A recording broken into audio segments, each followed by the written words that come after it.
Hello बच्चों। आज मैं आपको बताने वाला हूँ पृष्ठीय क्षेत्रफल और आयतन के सूत्रों के बारे में। ठीक है बच्चों, वीडियो में अंत तक बने रहिएगा और वीडियो अच्छा लगे तो वीडियो को लाइक करके ही जाइएगा।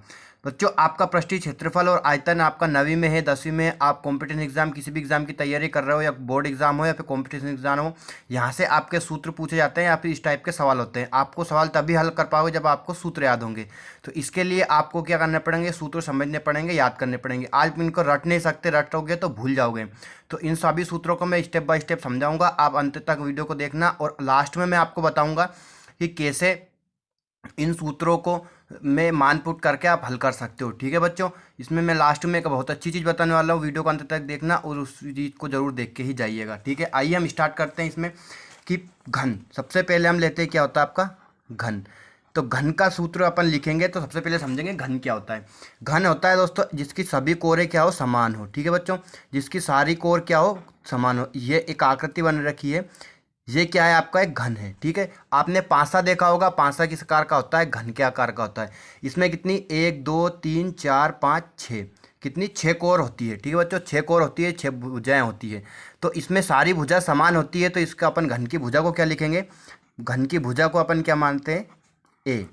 यहाँ पे घन की भुजा क्या है, ए है। अब घन की भुजा ए है तो अपन क्या करेंगे, इसको हल करेंगे। अब तो घन की भुजा ए है तो अपन इसका सूत्र लिखेंगे, ये घन होता है, घन की सारी भुजाएं क्या होती है, समान होती है। जैसे कि ये 5 है तो सारी भुजाएं क्या रहेगी, 5 5 रहेगी। 2 है तो 2 रहेगी। 3 सेंटीमीटर 3 सेंटीमीटर रहेगी। सारी भुजाएं क्या होती है, समान होती है। इसमें 6 फलक होती है और 6 कोर होती है। ठीक है बच्चों, अब अपन लिखते हैं पहला सूत्र। पहला सूत्र होता है आपका घन का संपूर्ण पृष्ठीय क्षेत्रफल। ठीक है बच्चों, पृष्ठीय क्षेत्रफल। तो घन का संपूर्ण पृष्ठीय क्षेत्रफल होता है आपका 6a²। ठीक है बच्चों, 6 फल के हो गई इसकी और a क्या है आपकी भुजा, तो 1 का स्क्वायर क्योंकि क्षेत्रफल है। क्षेत्रफल में आपकी क्या आती है, घात 2 आती है। ठीक है बच्चों, तो ये होगा घन का संपूर्ण पृष्ठीय क्षेत्रफल का सूत्र क्या होता है आपका 6a² या फिर 6 भुजा स्क्वायर, 6 भुजा स्क्वायर। अब आपका होता है घन का आयतन। क्या होता है, घन का आयतन। तो बच्चों घन का आयतन का सूत्र क्या होता है, तो भुजा की घात 3 या a की घात 3 भी लिख सकते हो। आप क्या लिखना है, भुजा की घात 3। ठीक है बच्चों, ये होता है आपका घन का आयतन का सूत्र। अब आपको कंफ्यूजन होगी कि क्षेत्रफल किसे कहते हैं और आयतन किसे कहते हैं। ठीक है बच्चों, तो आयतन तो का मतलब तो होता है आपको धारिता। धारिता को अपन क्या कहते हैं, आयतन कहते हैं। इसमें आपकी देखना कितना, अगर इसको अपन किसी पानी में बाल्टी, पानी भरे बाल्टी में पटकेंगे तो वो कितना सेंटीमीटर ऊपर उठेगा, वो होता है आपका आयतन। ठीक है बच्चों, अब पानी की मात्रा पूछिए तो अपने को क्या करना है, आयतन निकालना है। अगर आपको क्षेत्रफल, अब क्षेत्र का मतलब क्या होता है आपका कि ये कितनी जगह को घेर रहा है, ये कितने तल में, तल जो है कितनी जगह घेर रहा है, वो आपका क्या होता है, आपका क्षेत्रफल होता है। एक और होता है आपका घन का विकर्ण। घन का विकर्ण, घन के विकर्ण का सूत्र क्या होता है बच्चों, तो घन का विकर्ण होता है 3 कर्णी 3 a। क्या होता है आपका घन का विकर्ण का सूत्र क्या होता है, कर्णी 3 a। तो ये सूत्र हैं आपके किसके, घन के। 3 सूत्र है। संपूर्ण पृष्ठीय क्षेत्रफल होता है 6a², घन का आयतन होता है a की घात 3 मतलब भुजा की घात 3, और घन का विकर्ण होता है आपका कर्णी 3a। ठीक है बच्चों, या फिर कर्णी 3 भुजा, भुजा कर्णी 3 लिख सकते हो। अब लेते हैं अपन दूसरा टॉपिक, क्या है आपका घनाभ। ठीक है बच्चों, अब क्या करेंगे अपन, घनाभ। घनाभ क्या होता है आपका, माचिस की डब्बी देखी होगी आपने, वो किसके आकार की होती है, घनाभ के आकार की होती है। आपने ईंट देखी होगी, घर बनाने में यूज़ करते हैं ईंट, तो ईंट भी किसके आकार की होती है बच्चों, घनाभ के आकार की होती है। मैं यहाँ पे आपको घनाभ की एक आकृति बना के बताता हूँ। ये आपका है घनाभ। ठीक है बच्चों, ये अब इसमें भी कितनी 6 फलके होती है, 6 कोर होती है। ठीक है बच्चों, लेकिन इसमें क्या होता है आपका कि इसमें लंबाई, चौड़ाई और ऊंचाई अलग अलग होती है, सभी भुजाएं समान नहीं होती है। ये हो गई आपकी लंबाई, ये क्या, लंबाई को क्या लिखेंगे अपन, लेंथ l। ये हो गई आपकी ऊंचाई। ठीक है बच्चों, ये क्या हो गई आपकी ऊंचाई h। ये हो गई आपकी चौड़ाई। ठीक है बच्चों, ये क्या हो गई आपकी ब्रीथ। चौड़ाई को क्या लिखते हैं, b। तो ये क्या हो गई आपकी चौड़ाई हो गई, यहाँ पे भी आपकी क्या रहेगी, b रहेगा। ठीक है बच्चों, अब ये तो होगा आपका, इसका में क्या होती है, 6 फलके 6 कोर होती है, लेकिन लंबाई, चौड़ाई और ऊंचाई अलग अलग होती है। ठीक है बच्चों, अब ईंट देखी होगी आपने, तो ईंट में ऊंचाई अलग होती है, लंबाई अलग होती है और चौड़ी अलग होती है। ठीक है बच्चों, तो ये होता है आपका कि ईंट किसके आकार की होती है, घनाभ के आकार की होती है। तो यहाँ पे मैं आपके निर्देश में लिख देता हूँ कि लंबाई को क्या लिखते हैं अपन, l। घनाभ में क्या है, लंबाई को दर्शाते हैं l से, चौड़ाई को किससे दर्शाते हैं अपन, b से, चौड़ाई को किससे दर्शाते हैं, b से, और ऊंचाई को किससे दर्शाते हैं अपन, एच से। ठीक है बच्चों, ऊंचाई क्या होती है आपकी, एच होती है। अब अपने को क्या लिखना है, घनाभ का संपूर्ण पृष्ठीय क्षेत्रफल। तो घनाभ का संपूर्ण पृष्ठीय क्षेत्रफल। तो घनाभ का संपूर्ण पृष्ठीय क्षेत्रफल का सूत्र क्या होता है आपका, 2 कोष्टक में लंबाई इंटू चौड़ाई प्लस चौड़ाई इंटू ऊंचाई प्लस ऊंचाई इंटू लंबाई, एल बी बी एच और H L, L B B H और एच एल। ये होता है आपका क्या, घनाभ का संपूर्ण पृष्ठीय क्षेत्रफल का फॉर्मूला या फिर सूत्र। ठीक है बच्चों, एल का मतलब होता है लंबाई, बी है आपकी चौड़ाई और एच क्या है आपकी ऊंचाई है। इसके बाद अगला आप लिखते हैं अपन क्या आएगा, घनाभ का आयतन। तो घनाभ का आयतन लिखते हैं बच्चों अपन। घनाभ का आयतन का सूत्र होता है एल बी एच। क्या होता है, एल बी एच, लंबाई गुणित चौड़ाई गुणित ऊंचाई, तीनों का आप गुणा कर दीजिए, क्या निकल जाएगा, घनाभ का आयतन निकल आएगा आपका। ठीक है बच्चों, अब अगला सूत्र लिखते हैं हम। अगला सूत्र है आपका घनाभ का विकर्ण। क्या बच्चों, घनाभ का विकर्ण। अब घनाभ का विकर्ण का सूत्र क्या होता है बच्चों, तो करनी में लिखेंगे अपन। करनी मत छोड़ देना, सब बच्चे क्या होता है करनी भूल जाते हैं। इन सबका वर्ग और बीच में क्या रहेगा plus, L square plus B square plus H square, लंबाई का वर्ग प्लस चौड़ाई का वर्ग प्लस ऊंचाई का वर्ग और करनी में मान रहेगा। ठीक है बच्चों, तो ये होते हैं आपके घनाभ के 3 सूत्र। ठीक है बच्चों, ये आपके घनाभ की आकृति हो गई। लंबाई एल लिखते हैं, चौड़ाई बी लिखते हैं और ऊंचाई को क्या लिख लिया अपन, एच। तो घनाभ का संपूर्ण पृष्ठीय क्षेत्रफल होता है 2 कोष्टक में लंबाई इंटू चौड़ाई प्लस चौड़ाई इंटू ऊंचाई प्लस ऊंचाई इंटू लंबाई। घनाभ का आयतन होता है एल बी एच, लंबाई इंटू चौड़ाई इंटू ऊंचाई। घनाभ का विकर्ण होता है आपका L square plus B square plus H square और वो भी किसमें, करनी में। तो ये हो गया आपका घन और घनाभ के सूत्र। अब हम आगे बढ़ते हैं, अगला लेते हैं कौन सा बच्चों, बेलन।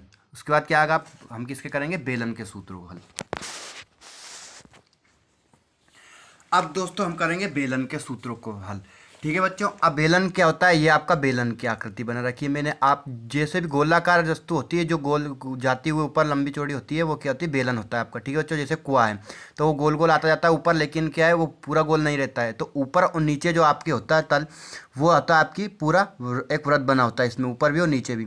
तो ये आपकी क्या होगी, यहाँ से लेके यहाँ तक की त्रिज्या। अब बेलन है तो रोड रोलर देखा होगा आपने, कुआं देखा होगा, कुआं भी किसका आकार का होता है, बेलनाकार होता है। तो ये होगी आपकी त्रिज्या, यहाँ से लेके यहाँ तक क्या होगी त्रिज्या। और ये पूरा ले लेते हैं अपन, ये क्या हो जाएगा आपका वाय व्यास, पूरा इधर की साइड ये क्या हो जाएगा व्यास। ठीक है बच्चों, तो ये हो गई आपकी त्रिज्या और ये हो गई आपकी क्या, ऊंचाई एच। अब इसमें लंबाई दे या ऊंचाई दे तो वो क्या रहेगी, ऊंचाई ही मानेंगे अपन, चाहे वो एल दे। प्रश्न में क्या दे देंगे वो कभी कभी कि एल लंबाई इतनी है तो वही क्या रहेगी इसमें ऊंचाई। क्यों, क्योंकि अपन बेलन को इधर पटक देंगे तो वो क्या, घिरा देंगे तो वो क्या हो जाएगा, लंबाई हो जाएगी उसकी। ठीक है, तो अपन पहला सूत्र लिखते हैं बेलन का वक्र पृष्ठ। ठीक है बच्चों, वक्र पृष्ठ। अब यहाँ पे आप देखना कि त्रिज्या आर बराबर क्या है, त्रिज्या बराबर क्या है आपका आर, और ऊंचाई बराबर क्या है एच। ठीक है बच्चों, जहाँ भी अपन आर लिखेंगे वो क्या रहेगी त्रिज्या और ऊंचाई क्या रहेगी आपकी एच। ठीक है, तो बेलन का वक्र पृष्ठ, बेलन का वक्र पृष्ठ का सूत्र क्या होता है दोस्तों, बेलन का वक्र पृष्ठ होता है 2 पाई आर एच। ठीक है बच्चों, उसके बाद आता है आपका बेलन का संपूर्ण पृष्ठ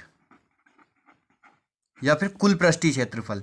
कुल पृष्ठीय क्षेत्रफल या कुल संपूर्ण पृष्ठ बात एक होती है। तो ये होता है आपका पाई आर कोष्टक में आर प्लस एच। ठीक है बच्चों, 2 पाई आर कोष्टक में आर प्लस एच, ये क्या होता है आपका बेलन का संपूर्ण पृष्ठीय क्षेत्रफल का सूत्र होता है। ठीक है बच्चों, अब लेते हैं अपन बेलन का आयतन। तो बेलन का आयतन होता है आपका, बेलन का आयतन इज इक्वल टू, बेलन का आयतन का सूत्र होता है बच्चों पाई आर स्क्वायर एच। ठीक है, ये क्या होता है आपका बेलन का आयतन का सूत्र क्या होता है पाई आर स्क्वायर एच। तो ये बनते हैं आपके बेलन में सूत्र, कितने 3 सूत्र। वक्र पृष्ठ होता है 2 पाई आर एच, बेलन का संपूर्ण पृष्ठ या कुल पृष्ठ होता है 2 पाई आर कोष्टक में आर प्लस एच। ठीक है बच्चों, बेलन का आयतन होता है आपका पाई आर स्क्वायर एच। ये आपकी होती है लंबाई और ये क्या होती है आपकी त्रिज्या। अब अपन लेते हैं अगला शंकु। ठीक है बच्चों, मोस्ट इंपोर्टेंट है ये शंकु। तो अब शंकु में देखना तिर्यक ऊंचाई और ऊंचाई अलग होती है। ठीक है बच्चों, हम आगे बढ़ते हैं, शंकु का लेते हैं।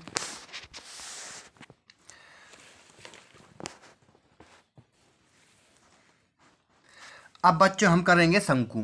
ठीक है बच्चों, अब शंकु क्या होता है, ये आकृति बना रखी है मैंने शंकु की। ठीक है बच्चों, जैसा आपने देखा होगा तंबू, तंबू जो होता है शंकु के आकार का, तो जो बर्थडे की टोपी होती है वो किस आकार की होती है, शंकु के आकार की होती है। अब यहाँ देखना ये शंकु है तो यहाँ से लेके ये क्या हो गई आपकी त्रिज्या, ओ सी क्या है आपकी त्रिज्या। अब इसमें तिर्यक ऊंचाई अलग होती है और ऊंचाई अलग होती है। ठीक है बच्चों, ये जो है आपकी ये ऊंचाई है ये कम होती है, और तिर्यक ऊंचाई जो है तिरछी जाती है तो वो थोड़ी ज़्यादा होती है, इसका मान ज़्यादा आता है। ठीक है बच्चों, तो इसमें तिर्यक ऊंचाई और ऊंचाई अलग अलग मान होते हैं दोनों के, तो इसमें दो ऊंचाई होती है। ठीक है, अब तिर्यक ऊंचाई ऊंचाई निकालने का सूत्र हल करेंगे। सबसे पहले हम क्या निकालेंगे, तिर्यक ऊंचाई और ऊंचाई। ठीक है बच्चों, तो तिर्यक ऊंचाई निकालने का सूत्र होता है आपका तिर्यक ऊंचाई एल।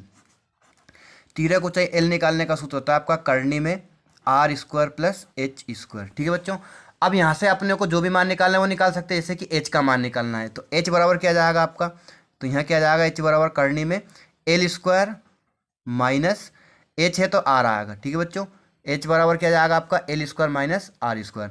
अब एच के बाद अगर आर निकालना है तो आर निकालने का सूत्र क्या होता है आपका L square minus H square. तो इस टाइप से आप एल से क्या निकाल सकते हो, एच और आर तीनों निकालने का सूत्र होता है। ये आपकी तिर्यक ऊंचाई, ये होती है आपकी ऊंचाई एच। ठीक है बच्चों, और ये होता है आपका त्रिज्या आर। ये आपके तीनों निकालने के सूत्र है, क्या, तिर्यक ऊंचाई, ऊंचाई और त्रिज्या। अब हम हल करेंगे क्या बच्चों, शंकु के सारे सूत्र। तो शंकु के पहला सूत्र रहेगा आपका शंकु का वक्र पृष्ठ, शंकु का वक्र पृष्ठ। अब शंकु का वक्र पृष्ठ का सूत्र क्या होता है बच्चों, तो शंकु का वक्र पृष्ठ का सूत्र होता है आपका पाई आर एल। ठीक है बच्चों, अब एल निकालने का सूत्र यहाँ पे लिखा ही रहा है ना। अब शंकु का कुल पृष्ठ होता है शंकु का कुल पृष्ठ, शंकु का कुल पृष्ठ या शंकु का कुल पृष्ठीय क्षेत्रफल, बात एक ही होती है बच्चों। तो शंकु का कुल पृष्ठ होता है पाई आर कोष्टक में एल प्लस आर। यहाँ पे आर डबल हो जाती है बच्चों, तो अब ऊपर ये वाली जुड़ जाती है ना। तो ए पाई आर और कोष्टक में एल प्लस आर किसका होता है, शंकु का कुल पृष्ठ होता है। उसके बाद शंकु का आयतन, तो शंकु का आयतन, बेलन का आयतन क्या होता है आपका पाई आर स्क्वायर एच। ठीक है बच्चों, तो शंकु का आयतन का सूत्र हो जाएगा 1/3 पाई आर स्क्वायर एच। तो ये किसका सूत्र होता है आपका, शंकु का आयतन का सूत्र होता है। ठीक है बच्चों, अब हम आगे बढ़ेंगे, अगला है आपका क्या, गोला। ठीक है बच्चों, अब हम करने वाले हैं गोला और अर्धगोला के सूत्रों को। ठीक है बच्चों, तो गोले में सिर्फ और सिर्फ क्या होती है, त्रिज्या। आपने गेंद देखी होगी, वो किस आकार की होती है, गोलाकार होती है। तो इसमें सिर्फ और सिर्फ क्या होती है, त्रिज्या होती है। अपन गोला और अर्धगोला के सूत्र को हल करेंगे। गोले के सूत्र याद कर लीजिए, अर्धगोला के उसके आधा कर देंगे तो क्या बन जाएगा, अर्धगोला का बन जाएगा। तो हम पहला सूत्र लिखेंगे गोले का पृष्ठीय क्षेत्रफल। ठीक है बच्चों, गोले का पृष्ठीय क्षेत्रफल, तो गोले का पृष्ठीय क्षेत्रफल होता है आपका 2 pi r square, 4 pi r square. ठीक है बच्चों, ये होता है आपका गोले का पृष्ठीय क्षेत्रफल। अब अर्धगोले का पृष्ठीय क्षेत्रफल क्या हो जाएगा आपका, तो अर्धगोले का पृष्ठीय क्षेत्रफल, तो अपन क्या कर देंगे, गोले के पृष्ठीय क्षेत्रफल को आधा कर देंगे। तो 4 पाई आर स्क्वायर से क्या हो जाएगा आपका, 2 पाई आर स्क्वायर। ठीक है बच्चों, पाई आर स्क्वायर नहीं करना है, 4 है तो 4 का आधा कर देंगे, कितना हो जाएगा आपका, 2 हो जाएगा। तो ये हो जाएगा आपका अर्धगोले का पृष्ठीय क्षेत्रफल। अब अर्धगोले का कुल पृष्ठीय क्षेत्रफल क्या जाएगा, तो अर्धगोले का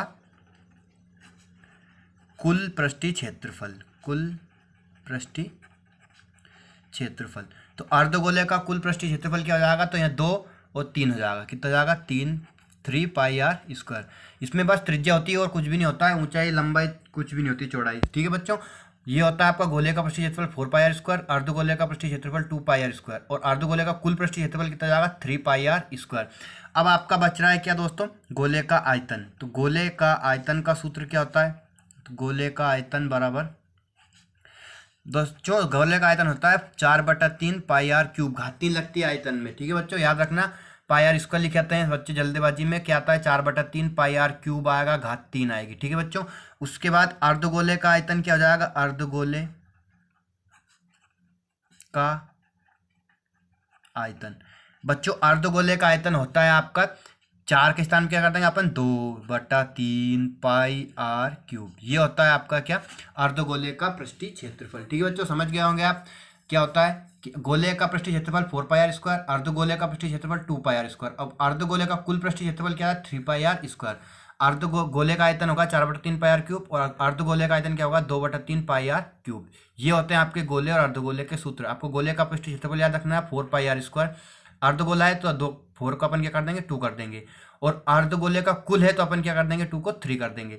गोले का आयतन होता है 4/3 पाई आर क्यूब, और अर्धगोले का आयतन क्या हो जाएगा, 2/3 पाई आर क्यूब। अब बच्चों हम करेंगे शंकु के छिन्नक का आयतन। ठीक है बच्चों, शंकु के छिन्नक के सूत्र हल करेंगे अब हम। हेलो बच्चों, अब हम करने वाले हैं शंकु का छिन्नक। शंकु का छिन्नक क्या होता है हमसे समझना। जैसे आपने बाल्टी देखी होगी बच्चों, जो नीचे से तल छोटा होता है और ऊपर से क्या होता है, इसका बड़ा होता है। ठीक है बच्चों, इसका जो गोलाकार आकृति होती है, जो तल वाली ऊपर वाली और नीचे वाली, ऊपर वाला बड़ा होता है और नीचे वाला क्या होता है, छोटा होता है, तो उसे क्या बोलते हैं अपन, शंकु। वो किसका आकृति होती है, शंकु की आकृति होती है।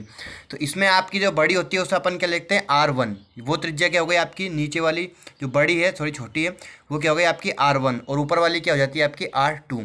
ये क्या आपकी ऊंचाई H, ये क्या होती है आपकी ऊंचाई H, और जो तिर्यक ऊंचाई है वो क्या हो गई, तिरछी वाली हो गई। तो अब इसमें आपके 3 सूत्र बनेंगे, ध्यान समझना, थोड़ा बड़ा सूत्र होता है दोस्तों। तो क्या होता है, पहला है शंकु के छिन्नक का वक्रपृष्ठीय क्षेत्रफल। वक्रपृष्ठीय क्षेत्रफल बराबर शंकु के छिन्नक का वक्रपृष्ठीय क्षेत्रफल क्या होता है बच्चों, तो वो होता है पाई आर कोष्टक में R1 plus R2, sorry pi L. शंकु का वक्रपृष्ठ क्या होता है, पाई आर एल। यहाँ पे क्या हो जाएगा, शंकु का छिन्नक है तो 2 त्रिज्या होती है यहाँ पे, तो आपकी हो जाएगी पाई एल कोष्टक में R1 प्लस R2, ये एल है बच्चों। ठीक है, अब ऐसा के सही कौन सा अपना दूसरा लिखेंगे, कुल पृष्ठीय क्षेत्रफल। क्या होता है, शंकु के छिन्नक का कुल पृष्ठीय क्षेत्रफल।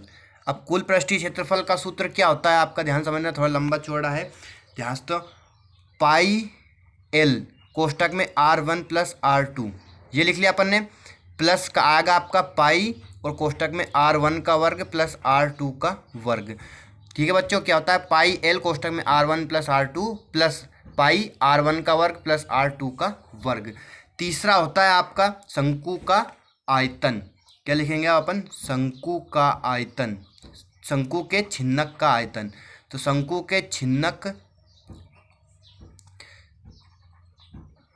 का आयतन, तो शंकु के छिन्नक का आयतन का सूत्र क्या होता है बच्चों, तो वो होता है 1/3 पाई एच कोष्टक में R1 का वर्ग प्लस R2 का वर्ग प्लस R1 R2। ये किसका सूत्र होता है आपका, शंकु के छिन्नक का आयतन। वो होता है 1/3 पाई आर स्क्वायर एच, तो 1/3 पाई एच R1 का वर्ग प्लस R2 का वर्ग प्लस R1 R2। अब यहाँ पे आपको सूत्र में बताया था मैंने कि आयतन कैसे निकालते हैं। ठीक है बच्चों, अब यहाँ पे आपका क्या है, L। तो L निकालने का सूत्र क्या होता है आपका, तो वो मैंने शंकु वाले में बता दिया, एक बार और बता देता हूँ। L निकालने के लिए क्या होता है आपका, L बराबर क्या होता है, करनी में R² प्लस H²। और अगर आपको H निकालना है, मतलब तिर्यक ऊंचाई निकालने का R² प्लस H², और ऊंचाई निकालने का क्या होता है दोस्तों, तो करनी में L² माइनस R²। ठीक है बच्चों, L निकालना है तो प्लस आएगा, और H निकालना है तो क्या आएगा, माइनस आएगा। तिर्यक ऊंचाई निकालने का सूत्र इसमें, और इसमें किसमें, ऊंचाई निकालने का सूत्र है। ठीक है बच्चों, आयतन में क्या आता है आपका, H आता है, L नहीं आता है, और क्षेत्रफल में क्या आता है आपका, R आता है। ठीक है बच्चों, क्या आता है, L आता है। अब बच्चों इसमें एक मोस्ट इंपॉर्टेंट चीज़ है जो आपको याद रखनी है, उसके बिना आपका नंबर नहीं मिलेगा, आपको गलत होगा। ठीक है बच्चों, एक होता है आपका व्यास। व्यास क्या होता है बच्चों, जो पूरा होता है, एक वृत्त है तो यह त्रिज्या का दुगना होता है। ये यहाँ से लेकर यहाँ तक का क्या है, जो केंद्र से होकर जाता है, ये क्या आपका व्यास। तो व्यास है, तो व्यास दे रखा है, तो अपन त्रिज्या कैसे निकालेंगे, तो व्यास निकालने के लिए क्या सूत्र होता है आपका, 2 × त्रिज्या। तो त्रिज्या निकालने का सूत्र क्या होता है आपका, तो त्रिज्या बराबर क्या हो जाएगा, व्यास बटा 2। अब प्रश्न में कई बार क्या देते हैं आपको, व्यास दे देते हैं, तो व्यास से त्रिज्या कैसे निकालेंगे अपन, उसमें 2 का भाग देके। जैसे कि आपका 4 सेंटीमीटर दे रखा है व्यास, क्या दे रखा है, व्यास। अब व्यास तो अपने सूत्र में कहीं भी यूज नहीं हुआ, तो अपन त्रिज्या कैसे निकालेंगे, तो त्रिज्या कितनी हो जाएगी आपकी, तो त्रिज्या R बराबर क्या हो जाएगी आपकी, 2 का भाग दे देंगे अपन 4 में, तो कितना जाएगा, 2 सेंटीमीटर। तो ऐसे आपको क्या निकल जाता है आपका, 2 सेंटीमीटर क्या जाएगी, त्रिज्या आ जाएगी।